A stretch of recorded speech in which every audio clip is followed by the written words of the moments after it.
بسم اللہ الرحمن الرحیم۔ السلام علیکم دوستوں، میں شاہزیب رضا۔ دوستوں، بڑی قیمتی بات آپ کو بتانے جا رہا ہوں، ایک بزرگ کی بات ہے اور مجھے مسجد میں ملے۔ اکثر مجھے یہ اللہ کی طرف سے ایک بہت بڑی نعمت ہے کہ میرا واسطہ بزرگوں کے ساتھ پڑ جاتا ہے۔ میں سلام ملاتا ہوں نا تو پھر بات سے بات نکلتی ہے، بات سے بات چلتی ہے۔ اور ایک بات یاد رکھنا، یہ جو بزرگ جب بات کرتے ہیں نا تو ان کی پوری 70 سال 75 سال وہ بول رہے ہوتے ہیں، وہ زندگی کو دیکھ کر، زندگی کو گزار کر پھر منہ سے الفاظ نکال رہے ہوتے ہیں، تو ان کے لفظ بڑے سچے، بڑے خالص اور بڑے قیمتی ہوتے ہیں۔ آپ کو جب بھی بزرگ ملے نا ان سے بات لے لو بھائی، ان کی 70 سال 75 سال کی زندگی کا ایکسپیرینس وہ بول رہا ہوتا ہے۔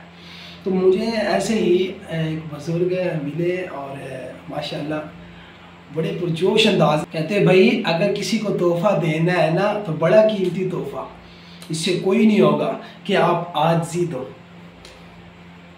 دیکھ لو دوست، بڑی قیمتی بات کی انہوں نے مجھے کہ عاجزی تحفے میں دو دوسروں کو، خود عاجز بن کر پھر آپ عاجزی تقسیم کرو گے۔ اگر آپ عاجز نہیں ہو پھر آپ کے پاس عاجزی کہاں سے آئی دوسروں کو دینے کے لیے؟ نہیں۔ اور بغیر عاجز بنے اگر آپ عاجزی بانٹو گے تو اس میں وہ حسن، وہ نکھار نہیں آئے گا۔ نہیں جی، اللہ کو نا عاجز بندہ بڑا پسند ہے۔ اللہ کو اگر دوست بنانا ہے نا، عاجز انسان بن جاؤ، اللہ کی دوستی آپ حاصل کر لو گے۔ عاجز کہ اللہ کا خوف دل میں، اس کے ساتھ ساتھ میں کچھ نہیں ہوں، اس کو عاجزی کہتے ہیں۔ اور عاجز بندے کو نا اللہ خود عزتیں دینا شروع کر دیتے ہیں۔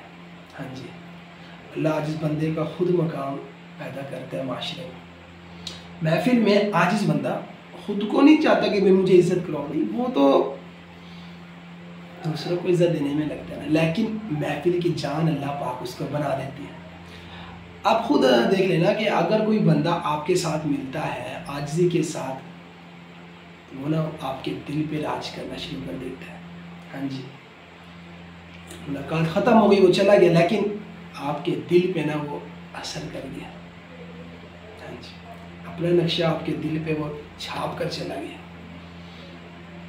اور عاجز لوگ اللہ کی طرف سے لوگوں کے دلوں پہ راج کرتے ہیں، دلوں پہ حکومت کرتی ہے۔ یہ بھی عاجزی کا ایک بہت بڑا انعام ہے۔